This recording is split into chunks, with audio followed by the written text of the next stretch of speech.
Trabajaremos hoy el contacto con lo permanente. En el video pasado trabajamos la aceptación de la impermanencia, pero esto nos lleva de la mano a estudiar aquello que en nosotros no cambia, sino que permanece.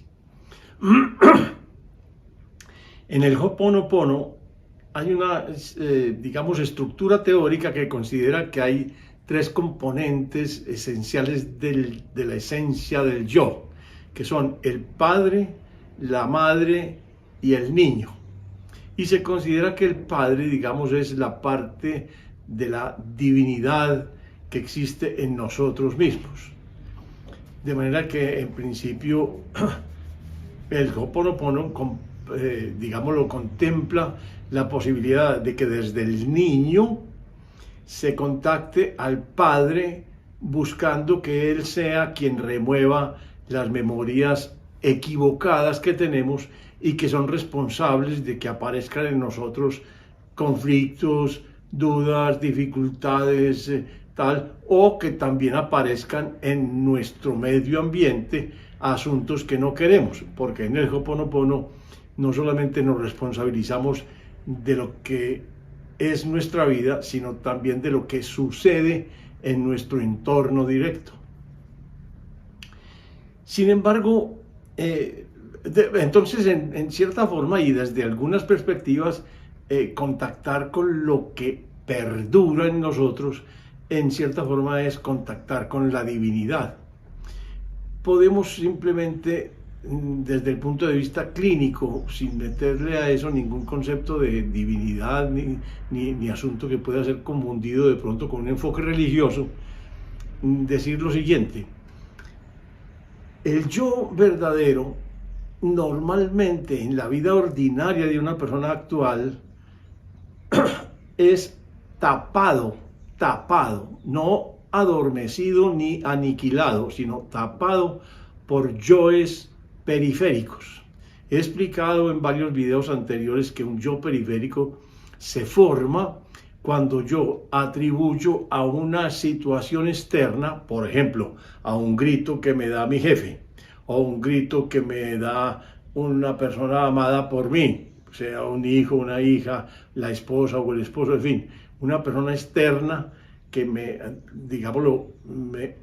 ataca o intenta ofenderme de alguna manera o rebajarme o descalificarme, y yo le doy a ese estímulo un valor mayor del que realmente tiene.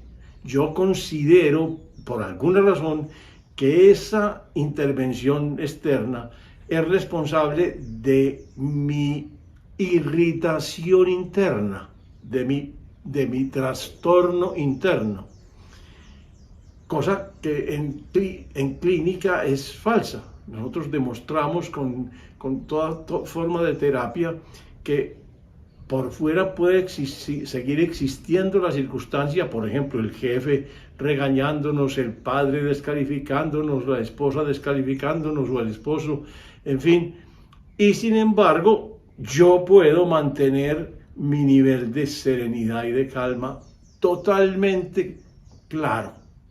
O sea que nosotros demostramos que realmente hay una independencia muy nítida entre el funcionamiento del yo real y lo que pasa en el exterior o en el entorno directamente perceptivo del ser.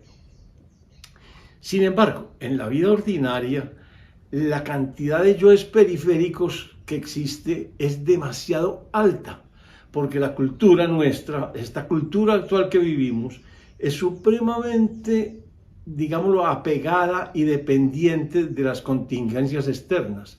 Todo ese afán de riqueza, todo ese afán de figuración, todo ese afán de poder, de control, son cosas que transporta la cultura y nos influencian y nos invitan a actuar de esa misma manera.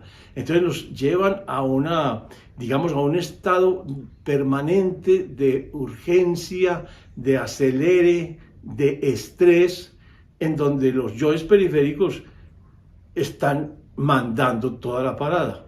Y como decía hace unos instantes, ellos no eliminan el yo verdadero, pero sí lo tapan. Ahora, casi nunca un yo periférico tiene una vida duradera. Casi siempre son muy pasajeros, pero son tantos que es como si llenaran todo el espacio de la conciencia. Entonces recuerden, por ejemplo, esa visión del Zen, de la taza llena de té que un estudiante, digámoslo, un buscador intenta llenar con más té, inmediatamente se rebosa.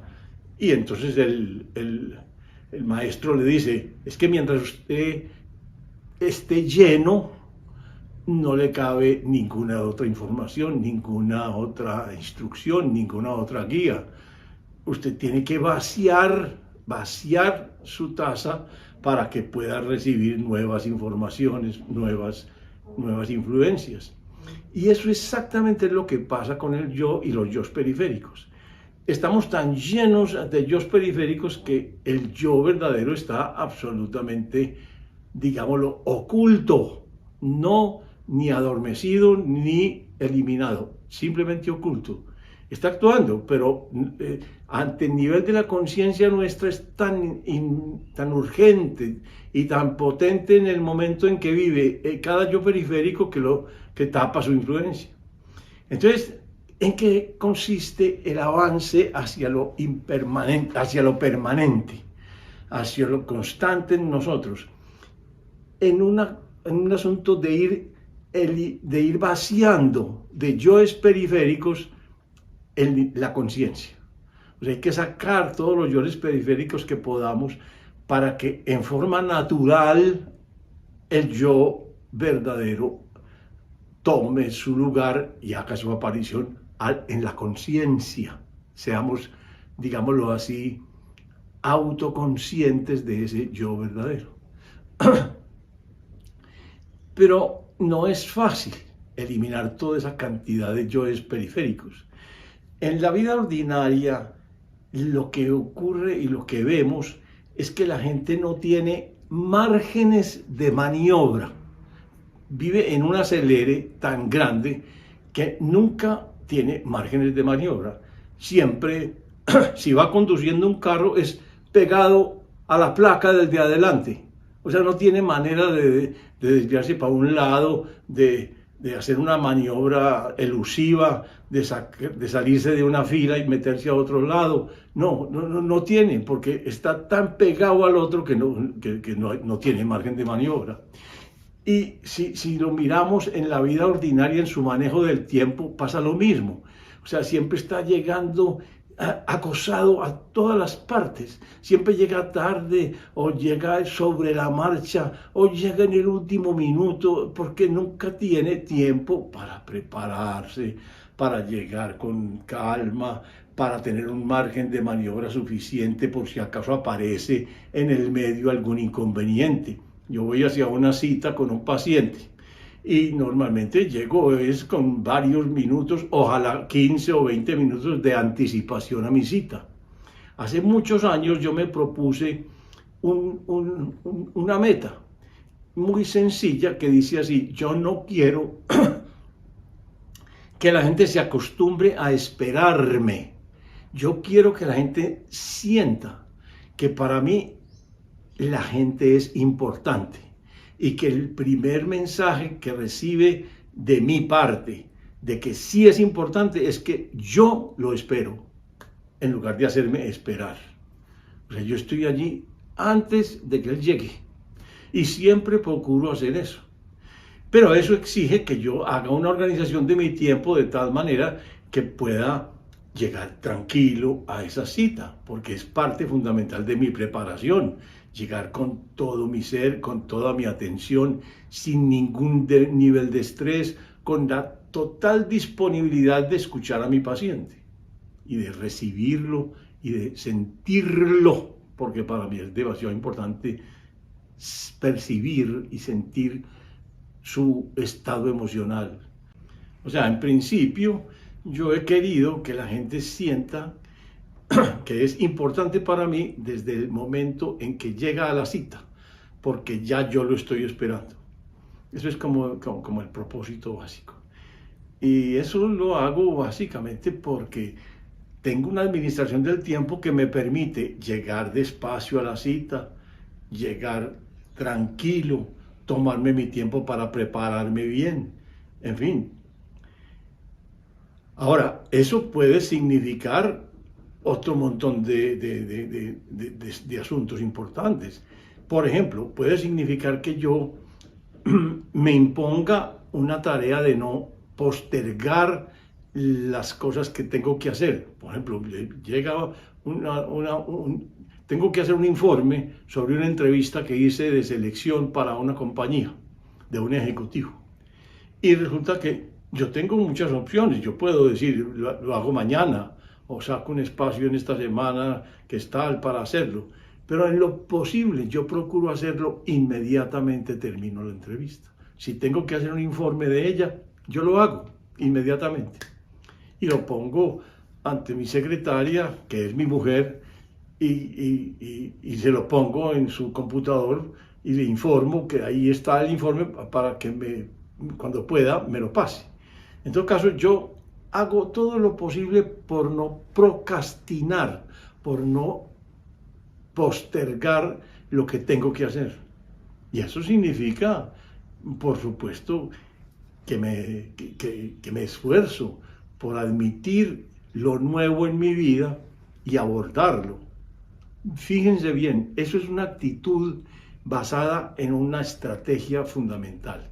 Y es, yo cuento de antemano con las dificultades que puedan aparecer o las, digámoslo, distorsiones de la rutina ordinaria que pueda traer un día normal. Yo cuento incluso con lo peor que me pueda traer un día. ¿Por qué? Porque mi actitud no es evitar las cosas distintas, no es evitarlas, sino abordarlas. Tal vez la preparación para la impermanencia, como decía en el video pasado, me lleve a estar dispuesto a entender que toda la vida son procesos que inician, avanzan y terminan, y que pueden ser perfectamente interrumpidos por otras demandas del medio ambiente, de personas, en fin. Entonces, esa disponibilidad de mantener la mente abierta a las cosas que pueden ocurrir lo lleva a uno a tener la actitud de abordar sin problemas y sin conflictos toda la novedad que nos traiga cada día, todo lo novedoso, lo que se salga de la rutina que nos traiga todo día. Y eso es abrazar más un sentido de la vida que una búsqueda de seguridad. Cuando estamos buscando la seguridad, nosotros nos aferramos a la rutina, queremos que nada nos saque de ahí. Y resulta que de esa manera no avanzamos, porque de esa manera nos metemos en el ambiente donde los yoes periféricos proliferan y ocupan nuestra conciencia. De manera que el contacto con lo permanente de nosotros consiste en eliminar todos los yoes periféricos que ocupan ordinariamente nuestra conciencia y que nos aceleran, quitándonos todo margen de maniobra. Incluso en los márgenes de maniobra hay una cosa que quiero decir. Uno puede, en esta sociedad tan difícil y tan complicada y tan llena de influencias hacia lo material, decidir que va a ser, por ejemplo, un colchón de dinero. Si uno puede hacer un colchón de dinero con X cantidad de plata y no alejarse de él, es decir, no estar tratando de aumentarlo cada vez que llega al final de un año o que llega al tope que uno se ha fijado, porque ahí sí se muestra claramente que es que uno no está buscando un colchón, sino que está buscando a toda costa un nivel de seguridad. que rebase cualquier límite posible. Y eso es simplemente un apego. Pero si uno logra mantener la cantidad fija y durante años tiene el mismo colchón sin ninguna dificultad, y no lo trastorna el hecho de que a veces suba y a veces baje un poco en torno a un promedio básico, entonces uno también puede tener un margen de maniobrabilidad, aún en lo material. Entonces uno casi que para todos los eventos importantes de su vida, compromisos sociales, compromisos laborales, compromisos económicos, compromisos incluso hasta políticos o religiosos o lo que sea, con lo cual uno se comprometa, uno puede tener una administración que le permita un juego que llamamos margen de maniobra, un juego para poder administrar contingencias adversas a un derrotero que uno se haya propuesto. Entonces uno encuentra que hay personas que nunca logran bien los objetivos que se proponen. Y yo he leído muchos artículos de gente que dice que es que los objetivos que uno se propone no salen, nunca se logran, pero nunca se logran no es cierto. En mi caso, yo casi todos los objetivos que me propongo los logro. ¿Por qué? Porque yo tengo una administración del tiempo que me permite administrar y responder ante las contingencias adversas o distractores que me aparecen en cada día. Eso sí, eso significa que yo tengo que eliminar un montón de actividades que no son importantes, que no tienen sentido, que son desde el punto de vista, digámoslo, del sentido de mi propia vida, bastante inútiles. Pero mucha gente que no es capaz de eliminar eso. Pues un principio sería empezar a eliminar cosas que no tienen un sentido claro en nuestra vida.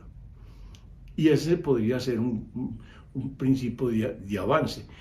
Un indicador de avance es que por lo menos la persona cumpla con los objetivos y los compromisos que tiene cada día.